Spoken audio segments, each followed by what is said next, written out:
Insting seorang direktur utama. Menantu bab 17. Hah, pandu advertising? Seketika jantung Sophie berdebar tak keruan. Karena ia tahu bahwa perusahaan itu milik Pandu, mantan pacarnya. Iya.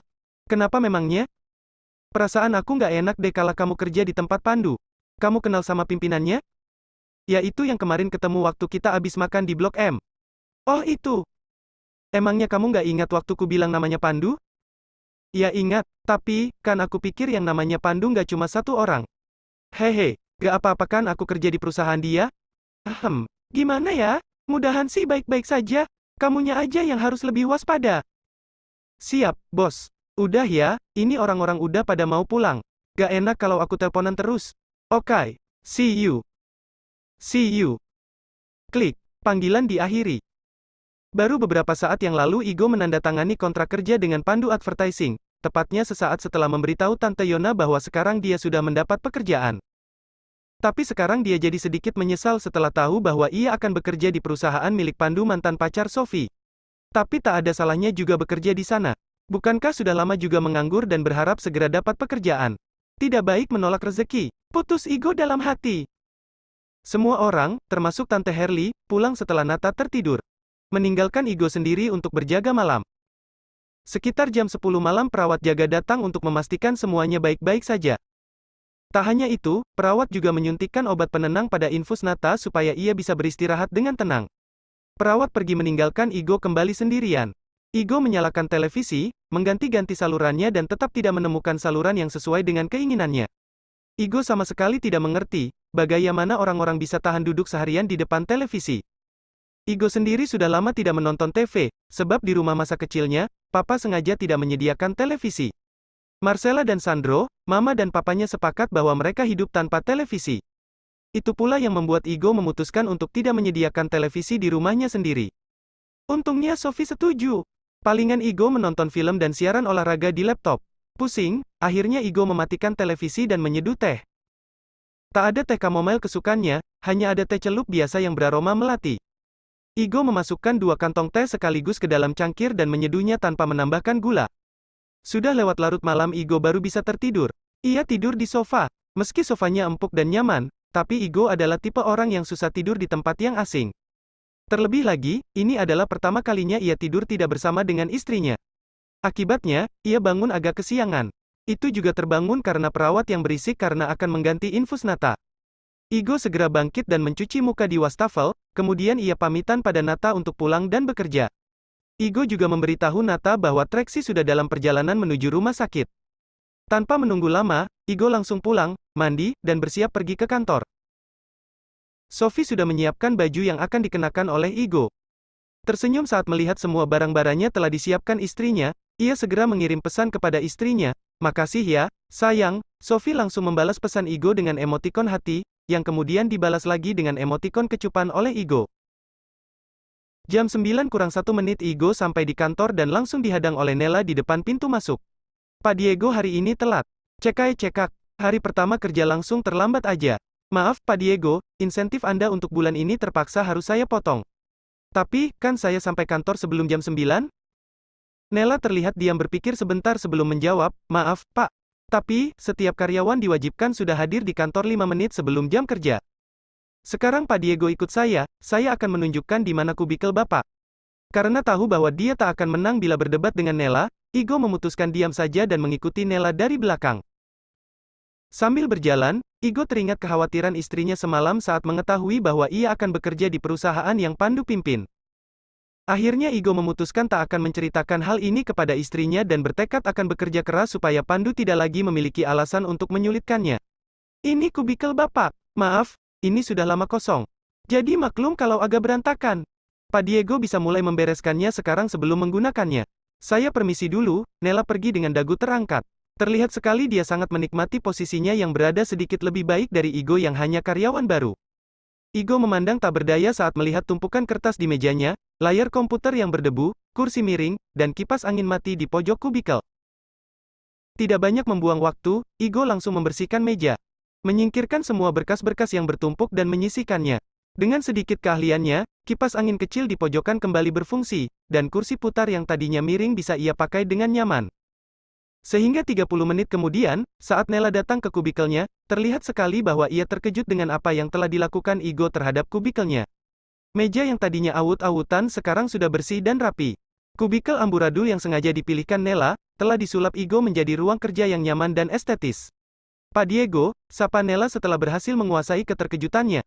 Berikut tugas pertama Bapak sebagai staf pemasaran. Nella menyerahkan berkas bersampul merah di tangannya pada Igo. Igo menerima berkas itu dan memeriksa isinya. Jadi saya harus ke rumah sakit Bina Mitra? Betul sekali. Tugas Bapak adalah menemui Pak Hari, Direktur Utama Rumah Sakit dan usahakan supaya beliau mau menandatangani kontrak kerjasama yang sekarang ada di tangan Pak Diego. Baik.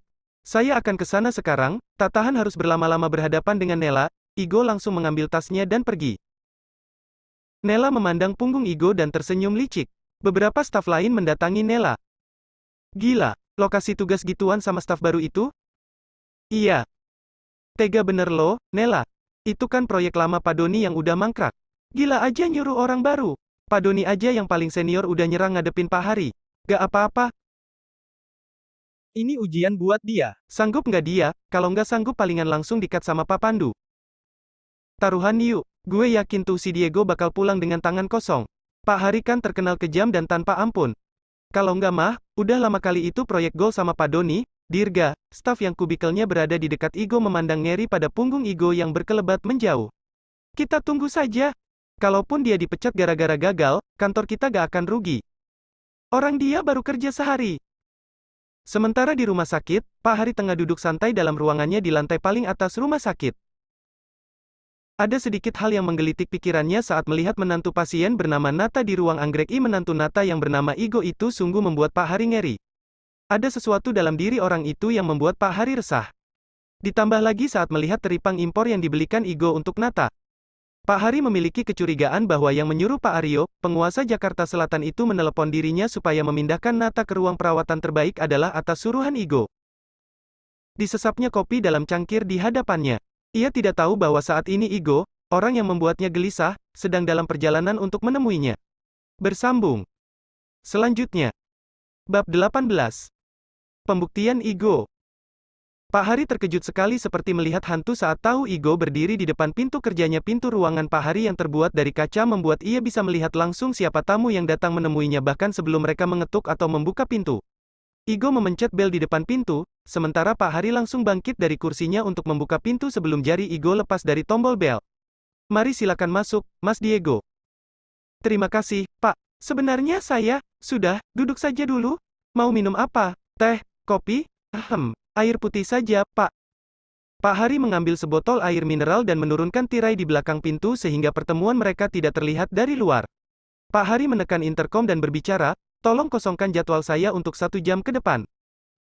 Igo yang masih bingung dan tidak mengerti, hanya bisa duduk diam dan memperhatikan kesibukan Pak Hari. Silakan diminum, Mas. Baik, terima kasih. Apa kabar, Mas? Lagi sibuk apa sekarang? Pak Hari membuka obrolan dengan santai. Sebenarnya, saya ke sini untuk membicarakan kerjasama antara Rumah Sakit Bina Mitra dengan Pandu Advertising. Igo meletakkan map merah yang dari tadi ia pegang di meja Pak Hari. Oh, santai saja, Mas, jawab Pak Hari tanpa melihat map yang Igo letakkan di hadapannya. Pandangan Pak Hari tidak lepas sedikit pun dari wajah Igo. Begini, Mas. Langsung saja ya, sebenarnya ada hal yang cukup mengganggu saya. Apa itu, Pak? Apa benar, bahwa Mas Diego yang menyuruh Pak Aryo menelepon saya untuk memindahkan mertua Mas Diego ke ruang perawatan terbaik? Igo terkejut mendapat pertanyaan seperti itu. Tapi, toh saat ini sebenarnya ia sedang butuh bantuan Pak Hari. Jadi tidak ada salahnya bila ia menjawab jujur tentang siapa dirinya sebenarnya. Igo menggaruk tengkuknya sebentar, itu sebenarnya. Sudahlah, Mas. Mengaku saja.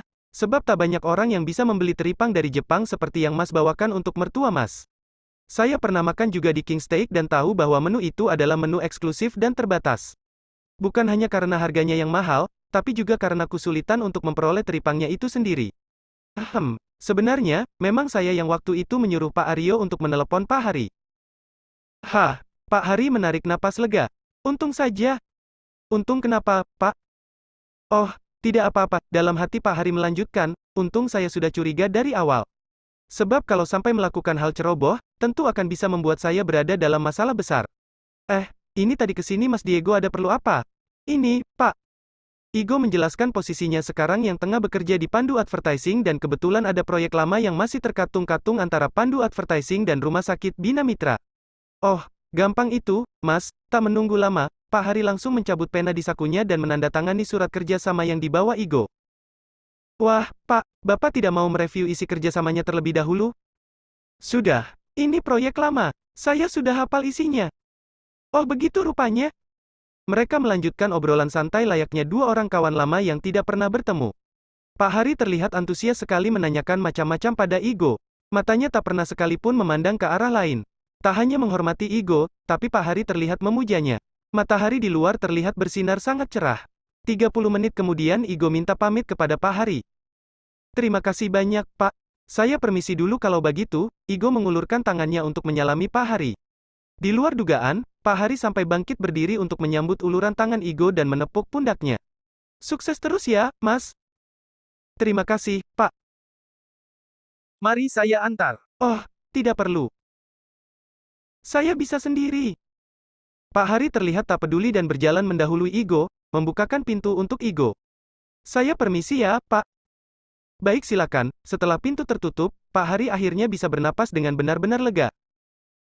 Untung saja, ulangnya dalam hati. Sebab ia ngeri membayangkan bila ia sampai melakukan kesalahan dengan klan Moreno. Tapi, melihat perlakuan keluarga Nata Susiawan terhadap menantunya, sepertinya mereka belum tahu siapa menantu mereka yang sebenarnya. Pak Hari bergidik membayangkan andai ia harus bermasalah dengan klan Moreno. Sementara Igo telah sampai kembali di kantor dan mengetuk pintu ruangan Nela untuk menyerahkan berkas kontrak yang tadi sudah ditandatangani oleh Pak Hari. Tanpa Igo sadari, seluruh staf di kantor telah menunggunya. Sabar ya, Pak Diego. Pak Hari memang gitu orangnya. Hehe, sapa Dirga dengan pandangan kasihan. Apes banget ya, pertama kerja langsung suruh ngurus proyek mangkrak. Taruhan yuk, abis ini pasti Pak Pandu kasih SP. Mending kalau cuma SP. Kalau langsung dicut gimana? Timpal teman Dirga sambil membuat gerakan memotong leher. Tiba-tiba datang staf senior ke arah Igo, sepertinya karir kamu bakal langsung tamat, Diego. Gak ngangka ya, baru aja masuk kemarin. Udah langsung harus out aja. Hahaha, seluruh ruangan tertawa memandang Igo yang hanya memasang tampang santai tak bersalah. Maaf. Saya permisi dulu. Saya harus kasih laporan ini sama Nela. Igo bergegas mengetuk pintu ruangan Nela. Jangan, Pak Diego, bisik Gilang. Duh, gak tega gue ngelihatnya, tapi penasaran. Sama, gue juga. Mau ketawa, tapi takut dosa. Nela membuka pintu dan mempersilakan Igo masuk. Bisik-bisik para staf di belakang punggung Igo masih terdengar saat ia masuk ke dalam ruangan Nela. Gimana, Pak Diego? Berhasil? Igo mengangsurkan berkas ke hadapan Nela yang langsung menyambar berkas itu dengan tak sabar. Dibukanya berkas itu dan setelah ketemu yang dicari, matanya membelalak lebar. Tanpa mengatakan sepatah kata pun, Nela langsung pergi menuju ruangan Pandu, meninggalkan Igo. Tak lama kemudian pintu kembali terbuka, kepala Nela melongok, terima kasih. Sekarang Pak Diego bisa kembali ke ruangan Bapak. Igo pun kembali ke kubikelnya dengan diikuti tatapan oleh semua staf. Sementara di ruangan sebelah, Pandu dan Nela bertukar pandang tak mengerti. Bagaimana mungkin Igo bisa seberuntung itu? Seluruh kantor bahkan sudah menyerah dengan proyek kerjasama dengan Rumah Sakit Bina Mitra itu. Bahkan Pak Doni, staf paling senior juga sudah angkat tangan dengan proyek itu. Sebelum kedatangan Igo, proyek itu dibiarkan mangkrak tak tergarap. Sebab sudah tak terhitung lagi dalam waktu setahun belakangan ini staf Pandu Advertising dibuat gigit jari dan trauma dengan kekejaman Pak Hari. Tapi hari ini, hanya dengan sekali datang, Igo langsung berhasil mendapatkan tanda tangan Pak Hari. Panggil si Diego kemari, pinta Pandu pada Nela. Baik, Pak. Nela sampai di kubikel Igo, maaf Pak Diego. Bapak ditunggu Pak Pandu di ruangannya, sekarang. Oh, baik. Setelah Igo pergi, para staf langsung mengerubungi Nela. Gimana? Berhasil dia. Proyek besar dengan Rumah Sakit Bina Mitra sudah deal. Pak Hari sudah tanda tangan, jawab Nela dramatis. Buset. Beberapa staf pria wajahnya langsung memerah menahan malu saat mendengar hal itu. Gila. Kok bisa ya? Ngeri kali si Diego ini ya. Dia gak tahu kali kalau semua staf humas sudah hampir semuanya dibikin trauma sama Pak Hari. Iya nih, giliran dia gampang banget. Sekali datang langsung gol. Beneran gak sih, Nela? Lo nggak lagi ngerjain kami kan? Iya nih si Nela, meragukan deh. Gue serius. Dua rius malah. Tuh si Diego dipanggil ke ruangan Pak Pandu buat dapat bonus. Sementara di ruangan Pandu. Selamat ya, Diego. Kamu berhasil pada tugas pertama kamu. Hebat, Pandu memandang Igo dengan tersenyum dari balik meja kerjanya. Pak Pandu, itu hanya kebetulan, Pak, jawab Igo merendah. Enggak, tidak ada yang kebetulan di dunia ini. Itu adalah berkat kerja keras kamu dan untuk itu saya secara pribadi sangat mengapresiasi keberhasilan kamu ini. Pandu membuka laci mejanya dan mengeluarkan kunci mobil dengan gantungan dompet kecil berwarna hitam. Ini hadiah buat kamu. Pandu menyodorkan kunci mobil itu ke hadapan Igo. Apa ini, Pak? Itu mobil perusahaan, boleh kamu pakai mulai sekarang. Wah, tidak usah, Pak. Sudah, saya sudah memutuskan. Jadi kamu harus terima. Mobilnya ada di parkiran di lantai basement. Warna silver. Tanya saja petugas valet kalau kamu nanti kebingungan. Oh iya, Igo, kamu sudah bekerja keras hari ini. Kamu boleh istirahat. Terima kasih, Pak. Sip. Sekali lagi selamat ya. Igo pun pamit undur diri. Saat ia berjalan ke kubikelnya, semua staf yang tadi mengerubunginya terlihat sibuk semua. Semuanya terlihat sedang berkonsentrasi dengan apa yang ada di hadapan mereka hingga tak sekalipun mereka menoleh atau menyapa Igo. Igo merapikan berkas-berkas di kubikelnya dan melihat Dirga menundukkan wajah tak berani memandang kepadanya. Terlihat wajah Dirga memerah dan menyebar sampai ke telinganya. Dalam perjalanan turun, ponsel Igo berdering. Nama Maudi terpampang di layar. Halo. Mas Diego, ini obat dari Dokter Prima sudah siap. Saya antar kemana? Saya masih di kantor. Antar saja ke sini. Oke. Igo lanjut jalan ke parkiran basement untuk mencoba mobil barunya. Ia tidak tahu bahwa mobil yang dikasih Pandu untuknya itu adalah mobil busuk yang remnya blong. Bersambung.